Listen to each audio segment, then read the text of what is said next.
नमस्कार मैत्रिणींनो, आज आपण बघणार आहोत अगदी सिंपल पद्धतीने मस्त चटपटीत छोले बनवण्यासाठी खूप सोपे आहे, पण खाण्यासाठी खूप चवदार आहेत। चला तर मग वेळ न वाया घालवता ही रेसिपी कशी बनवली ते आपण बघूया। तुम्ही पहिल्या वेळी जरी ही रेसिपी बनवत असाल ना, तर तुम्हाला काय करावं लागेल, फक्त हा व्हिडिओ स्किप न करता संपूर्णपणे बघावा लागेल, म्हणजे तुमचे छोलेही असेच मस्त चटपटीत होईल जसे मार्केटमध्ये भेटतात। चला आता आपण रेसिपीकडे वळूया।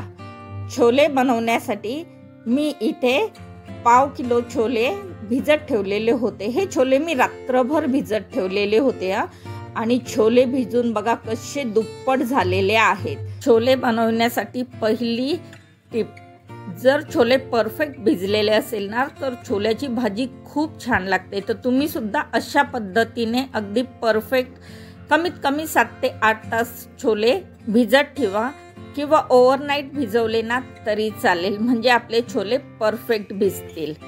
आता सर्वात प्रथम आपण छोले शिजवून घेऊया। त्यासाठी गॅसवरती मी एक कुकर ठेवलं आणि त्यात छोले टाकले। आता यात काही खडे मसाले टाकून घेऊयात। त्यात मी 1 इंच दालचिनी, 1 मसाला वेलची, 2 हिरव्या वेलच्या, 3 लवंगा आणि 4 काळी मिरी घेतलेली आहेत। आता ही यात टाकून घेऊया। यानंतर 2 तेजपत्ता टाकून घेऊया आणि थोडंसं पाणी टाकूया। थोडंसं म्हणजे कितपत, तर छोले पाण्यात भिजतील इतपत, म्हणजे अगदी छोल्यांच्या वरती थोडंसं पाणी आलं पाहिजे इतपत पाणी टाकायचं। यानंतर चवीनुसार मीठ टाकूया आणि कुकर लावून कुकरच्या आपण 4 शिट्ट्या काढून घेऊया। आता माझ्या कुकरमध्ये 4 शिट्ट्यांमध्ये छोले परफेक्ट शिजतात। तुमच्या कुकरमध्ये किती शिट्ट्यांमध्ये शिजत असतील ते तुम्ही बघा आणि त्यानुसार शिट्ट्या घ्या, म्हणजे खूप जास्त छोले शिजवायचे सुद्धा नाही। एक्स्ट्रा ओव्हर कुक केले ना तर छोले आपली साल सोडतात आणि खूप कमी शिजवले तर छोले तसेच निब्बर राहतील। तर त्या अंदाजाने, आणि थोडीशी छोले जर कमी शिजलेले असतील ना तर पुन्हा कुकर लावून 2 शिट्ट्या अजून काढून घ्या, म्हणजे तुमचे छोले सुद्धा परफेक्ट शिजतील। कुकरच्या 4 शिट्ट्या घेतल्यानंतर कुकर पूर्णपणे थंड करून घेतलं आणि आता आपण झाकण उघडून बघूया आपले छोले परफेक्ट शिजले की नाही। मी पूर्णपणे कुकर थंड करून घेतलेला आहे आणि आता छोले बघूया। हे बघा 2 बोटांनी छानपैकी मॅश होत आहे आणि ह्या छोल्यांची सालही निघालेली नाही, म्हणजे छोले अगदीच परफेक्ट शिजलेले आहेत। तुम्हाला व्हिडिओमध्ये दिसतच असेल। आता यातले संपूर्ण खडे मसाले काढून घेऊया, कारण ह्यांचं काम संपलेलं आहे। त्यानंतर आता छोले बनवण्यासाठी गॅसवरती मी एक कढईत तेल तापत ठेवलं। तेल व्यवस्थित तापलं की यात 2 चमचे फ्रेश अद्रक लसूणची पेस्ट टाकून घेऊया। अद्रक लसूण घेताना मात्र फ्रेशच घ्या। तुम्ही अद्रक आणि लसूण अगदी बारीक चिरून टाकले ना तरी चालेल, पण मी इथे पेस्ट करून घेतलेली आहे। अद्रक लसूणचा कच्चेपणा गेला की यात आपण थोडासा हिंग टाकून घेऊया। आधी हिंग टाकलं असताना तर तो तेलात जळून गेला असता, त्यामुळे मी नंतर टाकते। अगदी अर्धा चमचा हिंग टाकून घ्यायचा आणि पुन्हा एकदा व्यवस्थित मिक्स करून घ्यायचं। यानंतर मी इथे 2 मीडियम आकाराचे कांदे बारीक चिरून ठेवले होते ते टाकून घेऊया। तुम्ही कांद्याची पेस्ट करून टाकली तरी चालेल आणि कांद्याचा कच्चेपणा जाईपर्यंत, म्हणजे कांदा ट्रान्सपरंट होईपर्यंत आपल्याला तेलामध्ये परतवून घ्यायचा आहे। कांदा खूप असा लालसर करायचा नाही, फक्त ट्रान्सपरंट करायचा। त्यानंतर 2 हिरव्या मिरच्या टाकून घेऊया। आता हिरव्या मिरच्या सुद्धा मी अशा उभ्या चिरून टाकलेल्या आहे। तुम्हाला हवं असेल ना तर तुम्ही बारीक चिरून टाका आणि मीठ आणि मिरची तुमच्या चवीनुसार आणि आवडीनुसार तुम्ही कमी जास्त करू शकता। त्यानंतर आपण यात आता 2 टोमॅटोची प्युरी टाकून घेऊया। तुम्ही टोमॅटो बारीक चिरून टाकला तरी चालेल, मी प्युरी करून घेतलेली आहे। आणि आता टोमॅटोचा सुद्धा कच्चेपणा जाईपर्यंत तेलामध्ये कांद्याबरोबर टोमॅटो परतवून घ्यायचा। टोमॅटो तेलामध्ये छानपैकी परतला की आता यात काही पावडर मसाले टाकून घेऊया। तर सर्वात आधी 1 चमचा आपण धने पावडर टाकून घेतली। त्यानंतर अर्धा चमचा आपण जिरे पावडर टाकून घेऊया।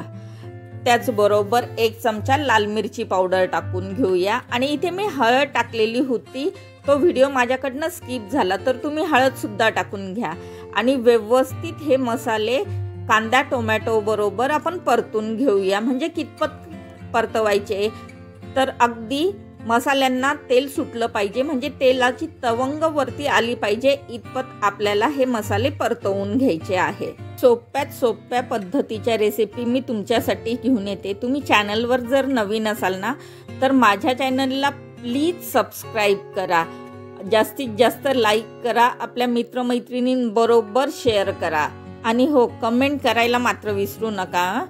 कमेंट नक्कीच करा की जेणेकरून अजून जास्तीत जास्त चांगल्या रेसिपी तुमच्यापर्यंत मी घेऊन येऊ शकेल। आता मसाले चांगले भाजण्यासाठी मी यात थोडंसं पाणी टाकून घेतलं आणि ते मिक्सरच्या भांड्यातच टाकलं, कारण जेणेकरून मिक्सरच्या भांड्याला जो मसाला चिकटलेला असेल तोही आपला व्यवस्थित निघून जाईल। आता मसाल्याला आपण छान तवंग येईपर्यंत भाजून घेऊया आणि 2 ते 3 मिनिटातच बघा किती छान तवंग आलेली आहे। पुन्हा एकदा व्यवस्थित मसाला मिक्स करून द्यायचा आणि 2 ते 3 मिनिट छानपैकी तवंग काढून घ्यायची, म्हणजे मसाला जेणेकरून छान व्यवस्थित भाजेल। आणि 2 ते 3 मिनिटातच बघा मसाला छानपैकी भाजलेला आहे, तेलाची सुंदर अशी तवंग आलेली आहे। आता मसाला व्यवस्थित मिक्स करून द्यायचा आणि यात शिजवलेले जे छोले आहेत ना ते आपण संपूर्ण टाकून घेऊया। तुम्हाला जर ग्रेव्ही घट्टसर हवी असेल ना तर शिजवलेल्या छोल्यांपैकी थोडेसे छोले बाजूला घेऊन मिक्सरमध्ये तुम्ही वाटून यात टाकू शकतात की जेणेकरून ग्रेव्हीला घट्टपणा येईल।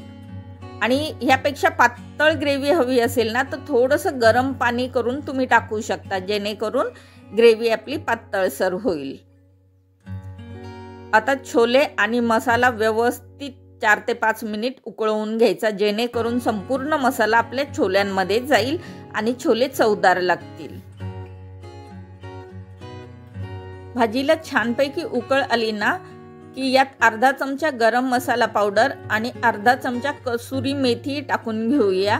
ही कसुरी मेथी मी छान रोस्ट करून घेतली होती आणि त्यानंतर बारीक करून घेतली होती। आता ही व्यवस्थित मिक्स करून देऊया आणि पुन्हा भाजीला 1-2 मिनिट व्यवस्थित उकळ काढून घेऊया। ह्या स्टेजला तुम्ही मीठ चेक करू शकता, भाजीला मीठ कितपत हवं आहे हे चेक करू शकता। आणि तुम्हाला तर सांगितलंच आहे, ग्रेव्ही जर यापेक्षा पातळसर हवी असेल तर गरम पाणी सोडा आणि घट्टसर हवी असेल ना तर यापैकीच शिजवलेल्या छोल्यांपैकीच काही छोले मिक्सरला दळून घ्या आणि यात टाकून द्या आणि परफेक्ट आपली छोल्यांची भाजी तयार झालेली आहे। बघा किती सिंपल पद्धतीने आपण अगदी चटपटीत भाजी बनवली। हे छोले तुम्ही भटुऱ्यांबरोबर, पराठ्यांबरोबर तसेच चपाती आणि भाताबरोबरही खाऊ शकतात, पण मी याबरोबर कुलचे बनवलेले आहेत आणि तेही अगदी पाण्यात शिजवणं अगदीच नवीन आणि खूप छान रेसिपी आहे। ती तुम्हाला मी नेक्स्ट व्हिडिओमध्ये दाखवेल की मी कुलचे कसे बनवले। तुम्हाला हा व्हिडिओ कसा वाटला मला कमेंट बॉक्समध्ये नक्कीच कळवा। आता पुन्हा भेटूया अशाच एखाद्या नवीन व्हिडिओमध्ये, अशाच एखाद्या मस्त आणि चटपटीत रेसिपी बरोबर। तोवर बाय बाय।